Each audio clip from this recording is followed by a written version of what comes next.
This is a pleasant surprise. Carl and his guys are here all the way over from the other side of the world. Not only them, the car, the 4-rotor, it's all here. I'm just turning into a Kiwi, I guess. I don't have the accent at all. I'm not gonna be able to pass. Well, they're working on, does this car have a name? Daddy. Very fitting, very fitting. But the Aristo was the name of the Lexus. That was Fat Boy. Fat Boy Drift. I've always been called Fat Boy, so kind of like, yeah, I transitioned it from car to car. Yep. Isaiah is working on the beginning of the intercooler piping, the transition from 3.5 to 4-inch. Those are, what, did you have a robot weld those? I made out of billet. Yeah, that's a billet weld.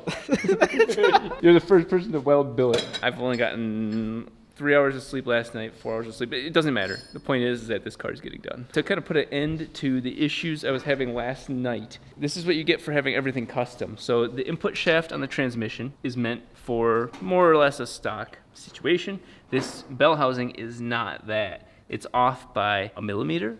And I didn't think that would matter much. Of course, I shouldn't have assumed that. Then the clutch and the bell housing and then the back of the eccentric shaft all are so different that things collided. As soon as I bolted all this down, that made the input shaft seize against the transmission because it hit the center of the eccentric shaft. If you guys want to know what the bags under my eyes are from, it's from that sort of stuff. It's honestly really fun stuff to do because it's, you know, engineering a solution. Hours before SEMA, not so much. You guys want to see the clutch work? This is really cool. There's the transmission, some slop in it, as it should be. No clutch in. We'll go ahead and push the clutch in. Not pushing the clutch in all the way, but you can hear the discs spinning. That's a quad plate clutch, fully working. The reason we're going to 4-inch piping is because of this right here. It's 102 millimeter, which roughly equals 4 inches of diameter on the throttle body.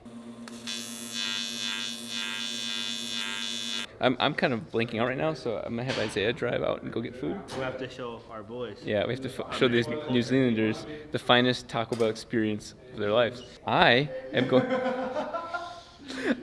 tack all of this together. That's right. That's right. I believe in you, though. If there's one thing that you can't fuck up, it's just mild still, bro. Yeah. I believe in you. Fuck it up. Although he has seen, I did that throttle body, and that's like the most visible weld, which was kind of a dumb thing, but I had to do it at that moment. I'm gonna go over it. Can you mess that one up for me? Or let me, how about this? Let me run over that one. Hi, I'm Isaiah Duran. You may see me on videos such as 4-rotor gets a transmission. Also, people's favorites, 4-rotor gets a new engine installed. I'm here to do fabrication.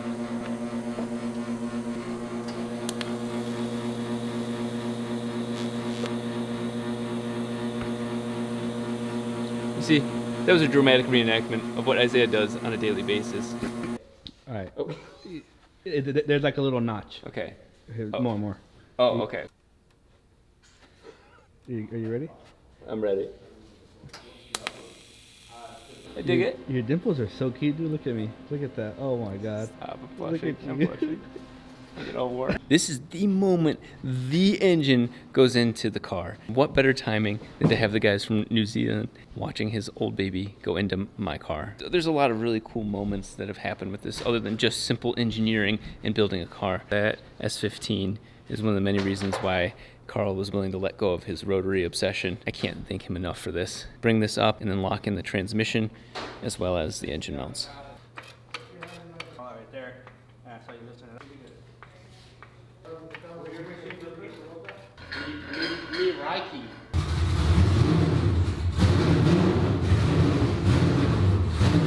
It is nice that these kind of locate where I need to be. I just set this one gently on top. We'll start screwing those in, and then we can build the transmission mounts back together.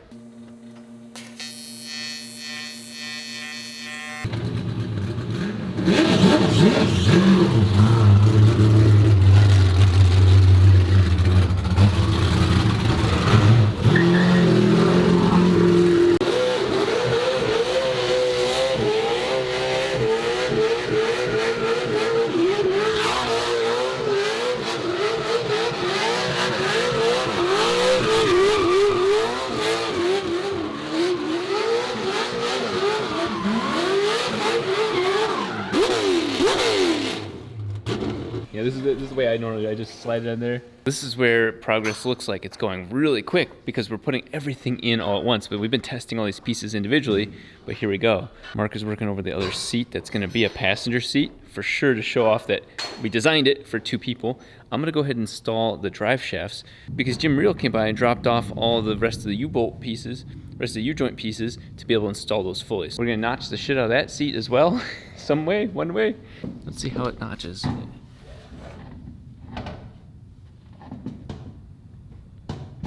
Not as bad as I thought.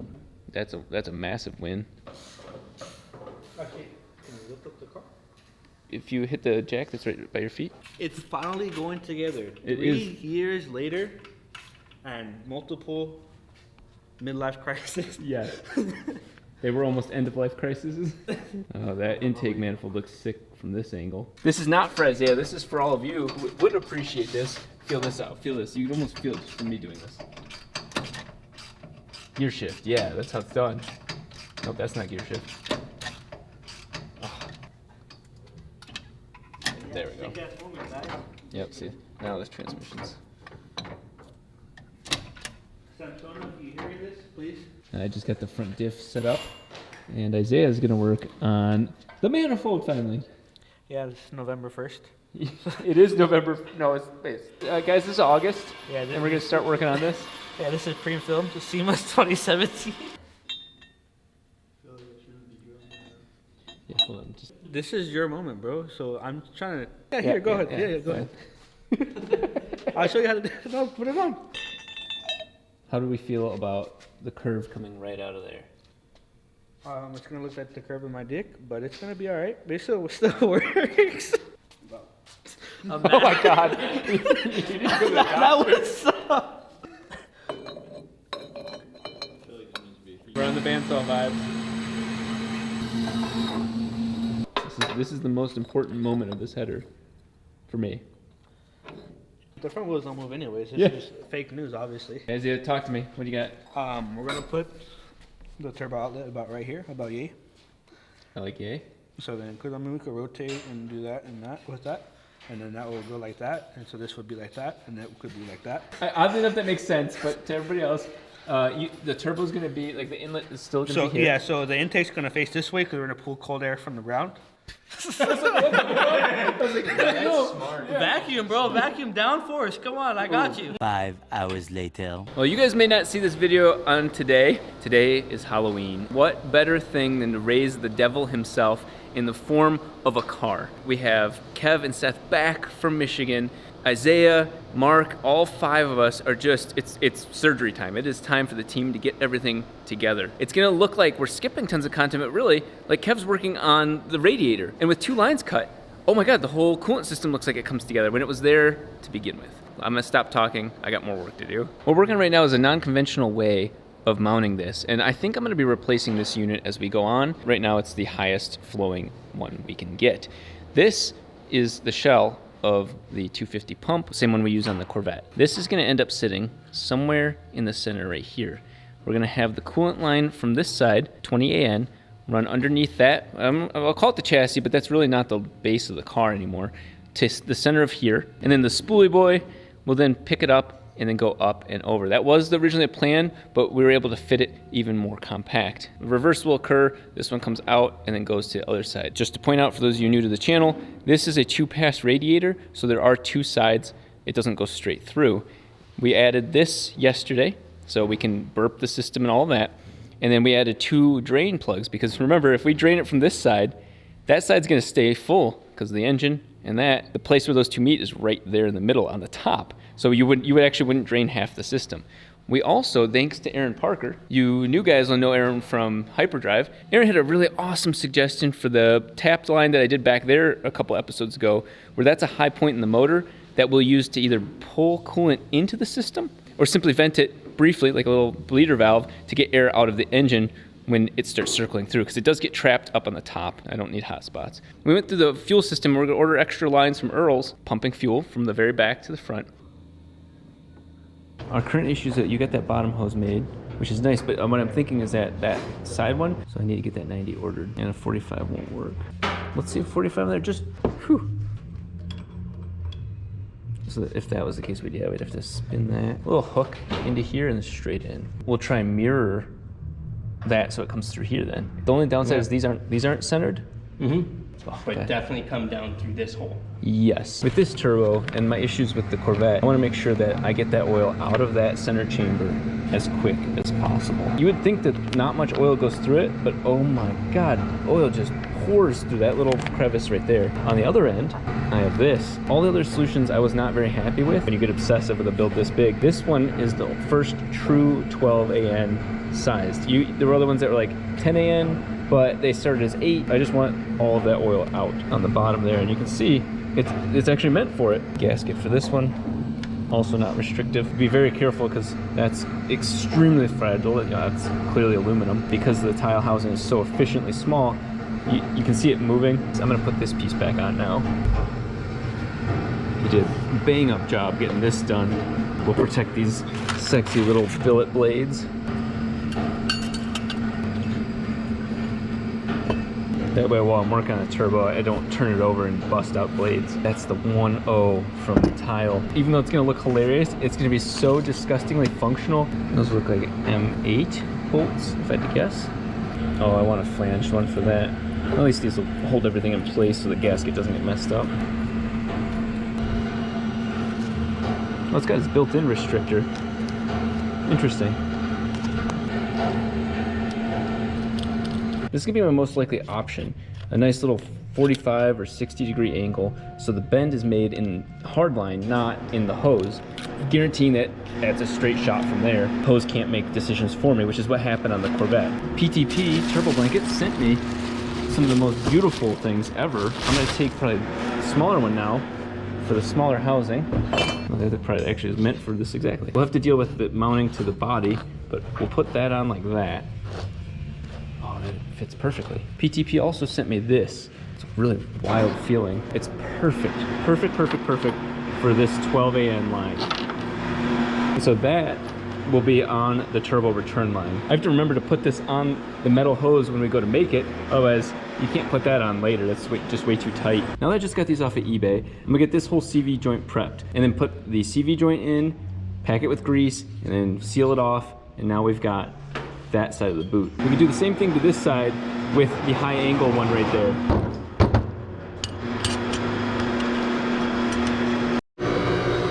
Now I've got it far enough to put the snap ring on right there. Almost forgot this on the back side. So I'm speaking to Dan, the guy that helped me build all these carbon fiber axles and pack all that grease.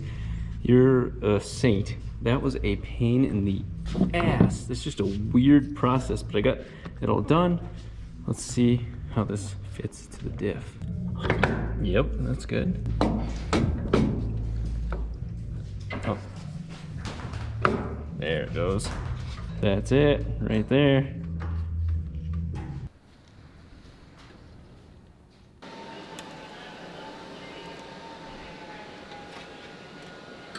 Is dealing with an issue right now on the phone. Titanium rod got back ordered. It said it was in stock and it got back ordered. So they're working, ArcZone, I think it's companies, they're working to try and help solve that problem. We've got some local solutions, thank God. Oh, that was a scare earlier today. Even though it's Halloween, today's not the day to be scared. These bolts might be a little bit too long, but at least it's something to hold it in place while everything all sets. Yeah, I'll get slightly shorter ones, but like I said, these will hold it in place for now. Well, there you go. There's the baby axle for the right side tire, or the passenger side tire. It's small. It's got a lot of angle on both sides, and it's going to work really well for steering.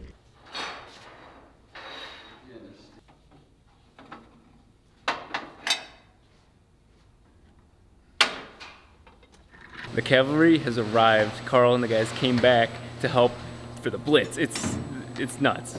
Carl's going to work on the oil system. He knows it. He's the one who gave it to me. Oh my God, this is nuts. This is so cool. We have a whole team. We got guys working on lathes. We got everybody's all hands on deck to make this dream come true.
cool day. Even David stopped by to help with taking down a lot of things that he's got lathe and taking down the things I did with sanding. I simply sanded them by hand and just spinning them in the gloves to try and take them down. Isaiah just finished the collector, which is kind of the heart of the manifold, and it's a 10-degree angle. It's all squared out. It's just beautiful. Isaiah's gonna pop me because I have to delete this, guys. If you've seen this, I'm already dead. Take that information, run, guys, go. When I said 10 degrees, I meant 12. Kev's been working on all of the AN lines, and while we got the fuel system mostly taken care of, I had to order stuff in. And on Thursday at 4 p.m. Pacific time, you can't order more and guarantee it to be Friday. So we had to place a last-minute order with Summit, and all that stuff was in stock for Earl's last second, thankfully. So we'll have the return line. The return line is the one that's ran right now, but the feed line will go through here, just as you see here, go to this, and then down, and not stop there, continue on to the rail. We decided to put the regulator high and tight, and that's really awesome. Keep in mind that at some point there will be some sort of firewall here, and that might move closer to the engine, which is great. Hey, that works out even better. The cool part is, with as tall as that is, well, with a pressure-based regulator, you can turn it on its side. It doesn't matter. It doesn't use gravity in any way. Isaiah is about to get close to putting that collector in and then running his very first runner, tacking it together. We don't run, we walk. We got the coolant system almost all set. They're just sitting kind of free form. What's neat is this tube is going to run across right here, and they'll hold them parallel, giving it, a nice show car look, but being extremely functional. And then Mark is working on a pedestal for a pedal. We are taking the thing I was supposed to return to Willwood, which I paid for, but we're taking this pedal and repurposing it. This is a brake pedal. It was a brake pedal. I like mentioning I paid for it because it's not like they gave it to me. I paid for it and I was supposed to return it and I forgot. Yeah, I cost myself like $400. This pedal cost me $400 for a gas pedal. Mark's made this, and then we're gonna have that pivot off of there. We'll probably add some material up on the top, so if you guys want to be sticklers and go to SEMA, you'll probably see something naughty and dirty hidden up here to pull the throttle cable and to be attached to the spring that'll pull the pedal back. That, though, will be hidden all up in here, like DMX said, up in here. So now we'll have 3 pedals that all match, looking aesthetic. You're just seeing the beginning of the vibrant clamps, 4 inches over to there. You know it's going to be some beautiful snakeage. One of the things we're doing is we're taking the second set of everything and seeing where the problem is at. So we've just recreated the problem without having the rest of the car. A very expensive way of doing that. They've got the input shaft laid down, and so the whole thing spins fine. It's perfect. You guys ever want to know how to get your fabricator to put out? You buy him the trickiest, sexiest tools ever. Don't just buy the one he didn't ask for. And the look in his eyes, like I saw a tear. The same size as your dick, Rob. Wow, that hurts, but that's why I have a Lamborghini. This is a torch. You have to put the hand behind it. Yeah, so it focuses. It won't focus because it's so small. I'm used to taking pictures with something this small with my hand around it. Trust me, I know all the best angles. That is going to get inside of that 321 collector right there, which, by the way, right in there. All right, I gotta show us. We gotta see the problem. Hold up. Okay, yeah, show them the problem. That looks like an ass crack. It isn't. But see those vertical lines? Those are the 2 that haven't been welded because they can't be welded traditionally. That's where the micro penis comes in. Can you pick them up and show it for the audience, please? Oh, yeah. Oh, my God.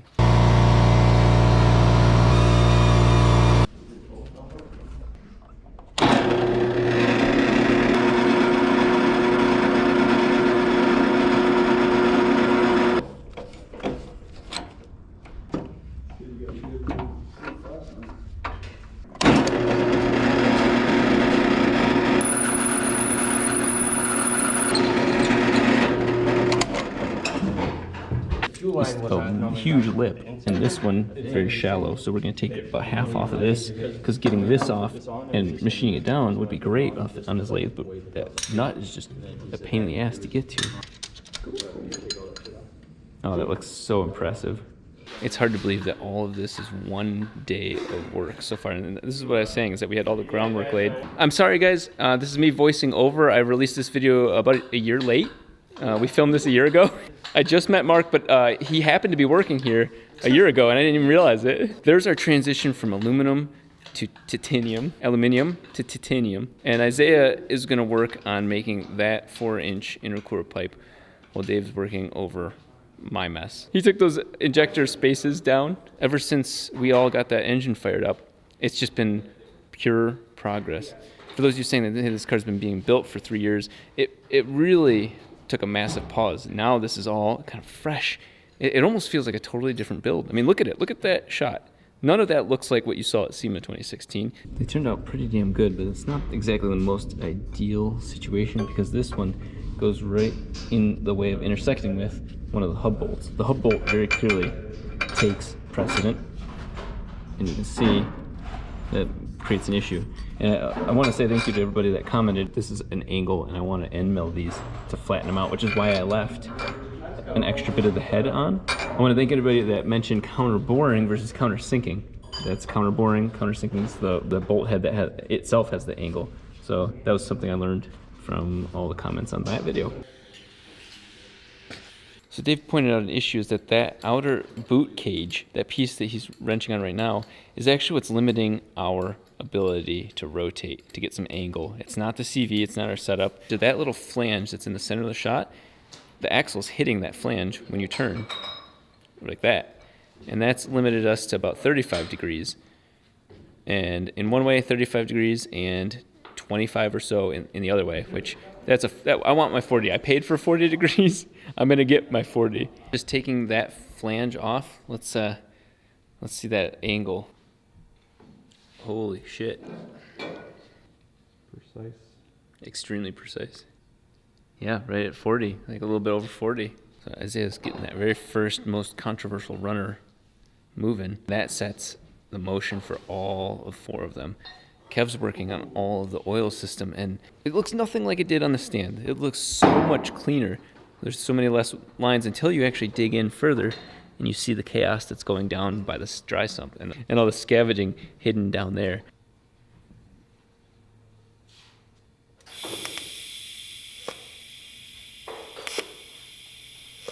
Okay.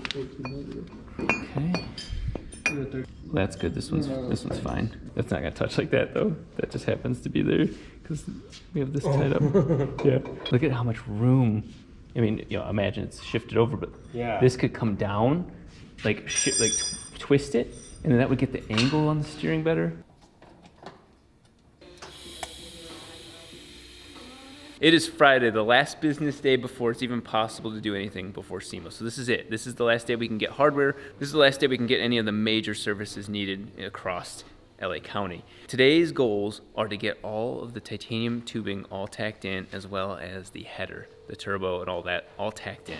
As is, not behind schedule, but we had some hangups that really push it right to the last possible second. We've got tons of small flanges to make, throttle cables, correct bolt sizes, taps, plugs, tubing. We just got in some extra Earl's fittings for the 20AN and 16AN lines, as well as some of the things for the oil system. We're close to purging the oil system and getting all the filters working. I have to get the right filter for the secondary Clearview filter because the one I got, I read the part number wrong or something. I got a massive tractor filter that is not gonna bolt up to that unit. We have a couple issues with the CV joints. The boots, as you saw earlier, were not wide enough, and so we were actually hitting the boot flange. And with the diff not centered to the tires, not side to side, but front to back, we lose angle on one side and gain it on the other. We want as much angle on both. And we can do that because the drive shafts are actually smaller than we expected. I'm not sure where some numbers might have got messed up, but the axles are slightly longer than we expected, so we have to kick the front tires out about a half an inch. Not a huge deal, but of course, when you're talking about suspension geometry is golden, and we want to make sure that everything is at neutral and can move left or right, in or out. Stance guys and people loving wide-ass cars will love what's going to happen, but not me.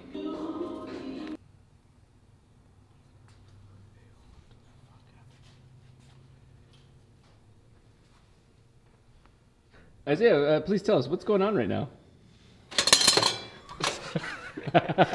Nice. He marks basically a line on one side, and guess what? He marks another line on the other side, and that tells him where on the rotation of the two he's going to weld, initially obviously tack weld the two together. Pie cuts are cool and all, they're all right, but what's really cool is a hydro brake. Oh yes. Alright, so when it hurt a little bit. That's what you do for race cars. That's warm. My hand's stuck to the tube. You were off, already made out of billet. Alright, so I need you to do the same thing opposite side. Okay. It's warm. You don't stop saying it's warm. warm. It's not warm. It's not cold. It's not freezing my hand at all. Did I tack it on the right way? That'd be even worse. That's backwards. Why is that how it's famous? That's straight up backwards. You tacked it backwards.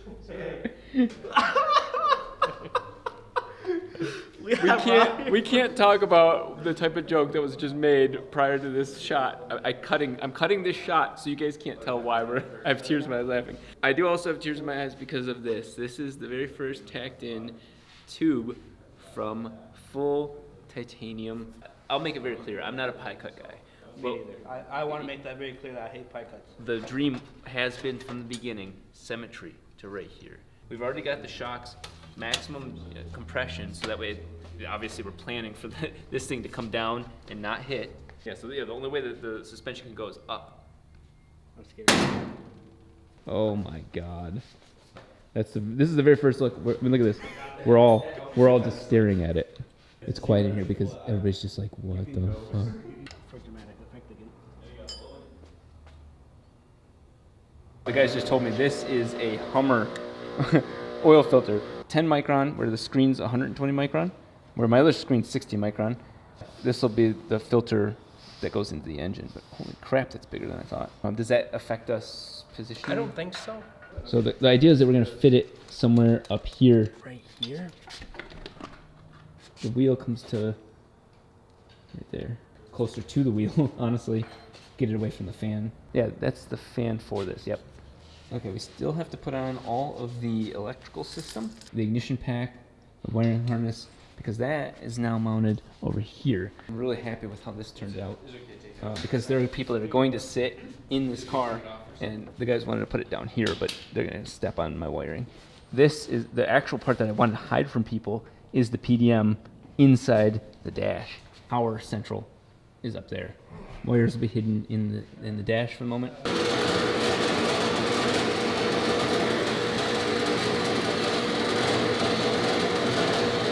The world has dictated that we pull an all-nighter, just Kevin and I. We're going through each system right now, and honestly, even just talking to the camera is going to help me mentally clear out what we got to do. I've got to get the right size bolts for the water adapter. They're too loose, and so this thing just slams around on the front of this, and we need to make a gasket for that. Pulley system, that's more of an assembly issue. Got to put the alternator on, then know how close we can get the Heim joint for the steering rack to it, and then we have to drill and tap that. We need the turbo to be able to route the rest of the oil lines, feed and return, so we can test the oil system. We want to test that before G&J and McFadden-Dale close. It's 9 o'clock in the morning, and pulling an all-nighter, you're like, oh man, it's early in the morning. First one closes in 3 hours. I did a leak down test of the oil system. It held pressure. Even the fuel system held pressure in the reverse sense because it got cold overnight, and he opened it up just now, and it sucked in air. Electrical system's a complete cluster. We've got so much to do. I don't know what sort of body harness it's going to have. We're close in the coolant system. Yeah, there's a lot.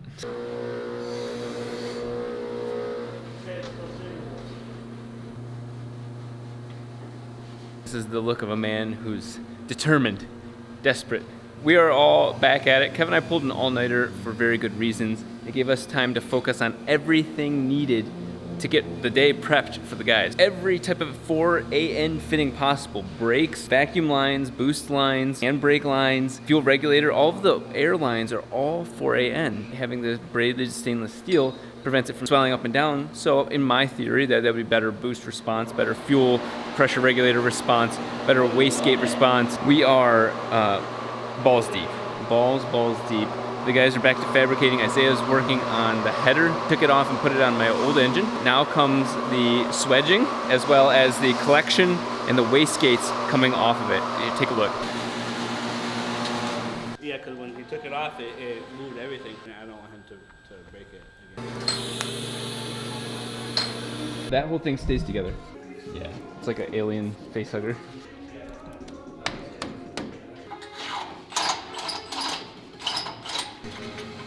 Let me know if I need to move. No, you're providing the action. Oh, it's the 4.5 one. What noise was that? I tried to make a farting noise, but it didn't go too well.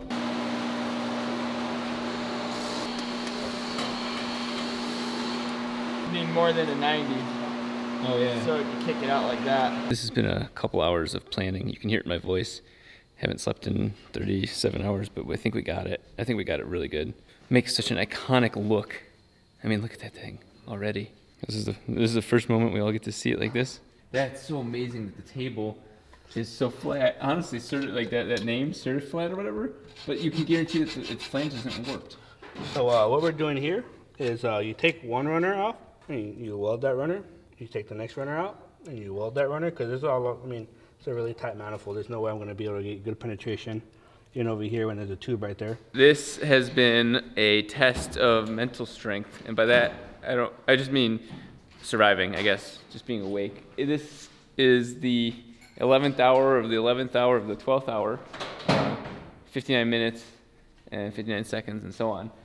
It's really, really coming together. Obviously, nobody in this room would say, oh man, this is awesome. We wish that this moment happened sooner, but this moment is still happening.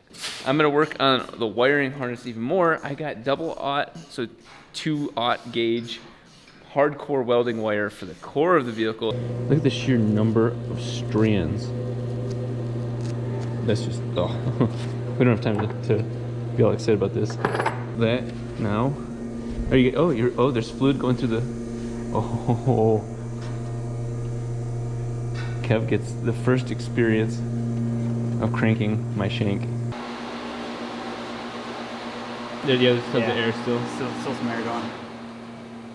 See, like the smoke from like whatever's inside the pipe? Yeah.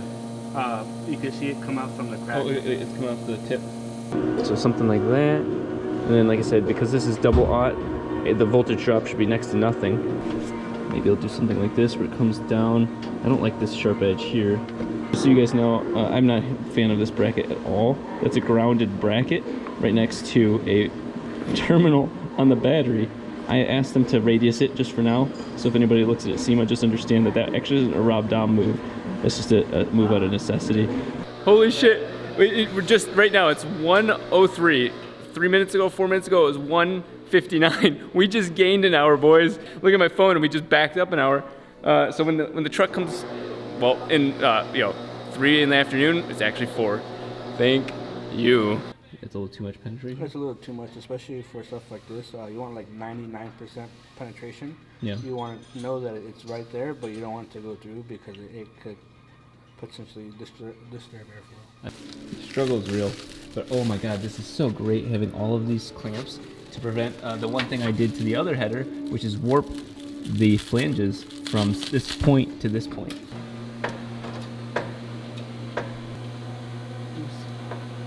So Kev's working on the turbo return line, which is extremely important. As you know, that's the reason the Corvette caught on fire. This was actually just like a care package, basically congratulating us for getting the 4-rotor running. Wherever a 4-rotor goes, there's heat. 4-rotor does use 8 spark plugs like a V8. These are spark plug boot covers, and they're capable of withstanding over 1200 degrees. We're gonna try and sneak this into the section of AN line hose that goes around the header. While Kev's working on that, I just reinstalled the alternator to run a 2-gauge wire from that back to the starter. That, of course, then goes to that double aught and then controls everything else. I've got both this, 1500 degrees heat sleeving on there, and then the silicon one with the fiberglass inside of that, all protecting that one, the stainless steel protected PTFE. You want to cross streams? Yeah. I was never. Have you seen Ghostbusters? It's never a good thing. You know how old I am?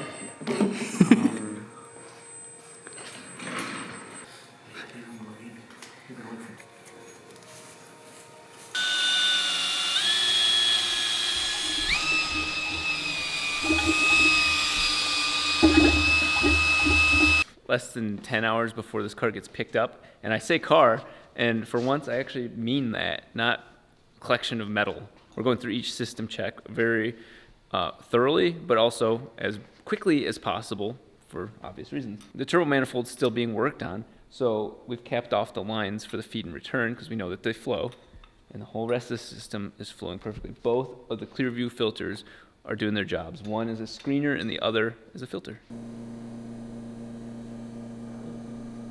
Leak now? Now that we understand more about how dry sump systems work, like not just the theory, but operations, like it's a weird whole different setup, and you have pressure and vacuum and things that you never thought you had before. It's so great, absolutely so great to have done this on the engine stand first, because we know what we're expecting. We know, okay, we're looking for this to come down. We didn't even have the oil coolers hooked up last time. Oh my God. This is, what time is it? Let's look at the time. The time is 4:30. Yep. 5:07.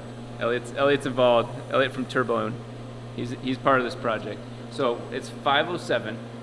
This car could be picked up in the next 6 to 8 hours, and you guys see what we're seeing. We all pulled all-nighters. This is the second all-nighter for Kev and I. We have a contingency plan that we're going to tack in the rest of the intercooler piping, and then Isaiah will probably end up driving that up to SEMA after the car is taken out. Did you measured from center line, like the center of the tube? I told I'm sorry, I want for the audience, I wanted to ask.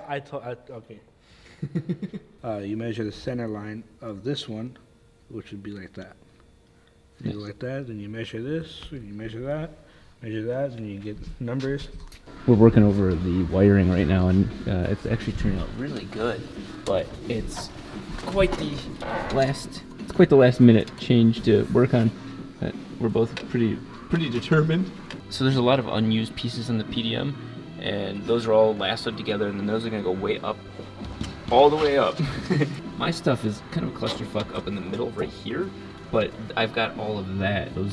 That's a ignition relay and then ECU relay. Those both are solid. Everything's waiting for signal line. It's like the first time you brought your child back to work. It's only lasting for 9 minutes. I want to cry or laugh, in all honesty. I got a little bit of all that mixed in me right now.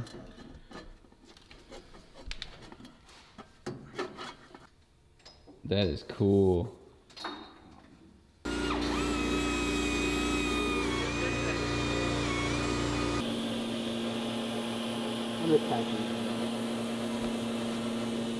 I'm currently finished with wiring all of the things that go down to the engine. I think I'm about ready to put the intake manifold on for one more, potentially final time. Well, this is actually a rather stressful moment right now. We've got a variety of kind of show-stopping issues. The kind of cool part is I'm about to let these guys know that we're going to go live. The car's going to go hot with power. If we weren't under such a time crunch, it's still cool to know that the car's become a car. So I'm going to get the power on, and then start testing each of the systems, try to get the buttons working so that way I can turn on and off the coolant, turn on and off the fan, turn on and off the fuel pumps with each of those buttons. Car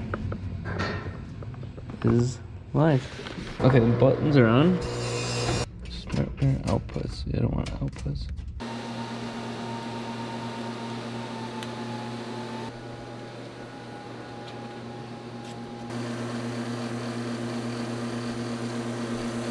Well, you can see the gears and they're shiny. Are they straight cut? Tell me they're straight cut. Just kidding, I know I ordered them that way. Yeah. And next one, can we not do it like a couple days before it's supposed to be done? Now more than ever, it's important to just haul ass, because guaranteed this guy's going to show up at the worst possible time now, where we have hope, we're in good moods, and then boom, this guy's going to show back up. It always happens that way. So I need to remove this adhesive from duct tape, and that's only going to just turn into gross smoke. I'm going to get these ready. I don't have the special gasket maker for this. Not too worried about it at the moment. Sweet. It's like, I don't know, $150 in them or something like that. Seriously? Yeah, these are expensive. Yeah. Fuck. That's definitely the guy. Where you at? Oh, you know, around. Working Around on California or around Las Vegas? California at the moment, but these are all from JMD. Nice little 15-degree pie cuts. One day we won't have to do the whole car in a week. One day. And you know what? That day is gonna be boring. You see where these two pieces are? If I were strong. Okay, you can never leave my side. I'm like 10 times stronger when you're around. Look at us. So there is one thing that we need to take from the LS. We can't complete this project without it.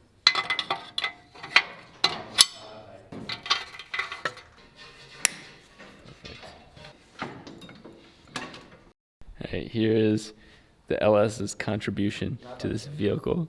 Never mind, just kidding. I forgot there's the gear right there. Can you do me a favor and cut down right to the threads? You played yourself. I did play myself. I got amped up for nothing. Mark got that all ground down for me. So here it is, the inaugural LS butt plug. It's important to check the oxygen level of your front diff, especially when doing all-wheel drive burnouts. You don't want it running too lean. This is just, I don't know. I don't need to speak. I put it into slow motion. This not even welded, looks sick as fuck.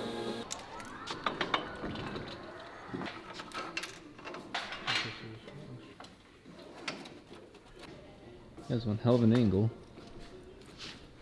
I say, is this the moment? We support our child? Oh, yeah, Or our child is going to support itself? You have a child. I have twins on the way. Oh. Well, while we have to raise our current child, Isaiah. Oh. Home Depot out the way. It's like we're breaking out the outer shell. You know what that means, right? Both these can slide away. We have way more fucking room to work. Yeah. Oh, yes.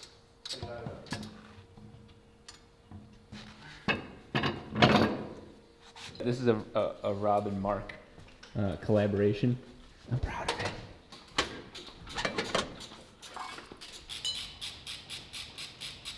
So what we're about to do is test the all-wheel drive system.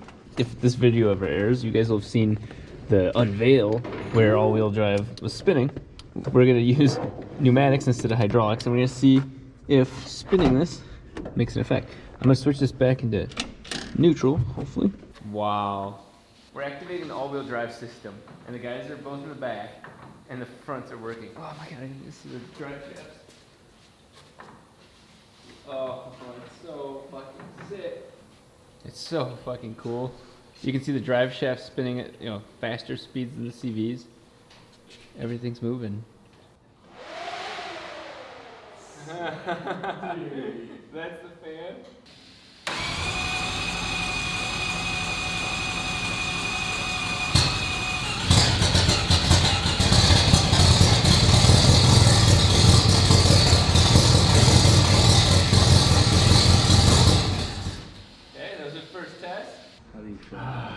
I feel really good. I feel very tense. Yeah, and concerned for destroying a several $100,000 drivetrain.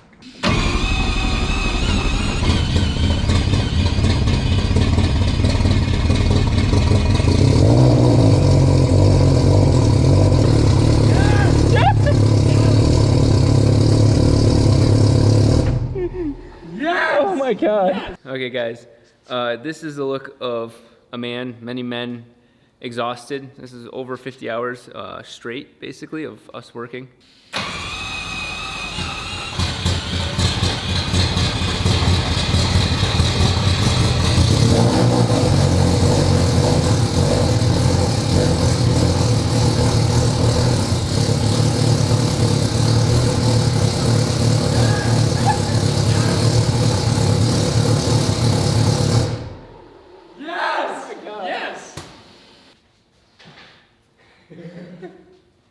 Dude, it did it.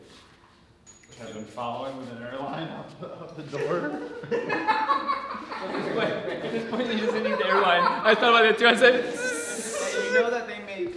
I want to screenshot every comment that it's not an all-wheel drive RX-7 until it drives. Oh yeah, pinched. I had those O-rings that came with the kit.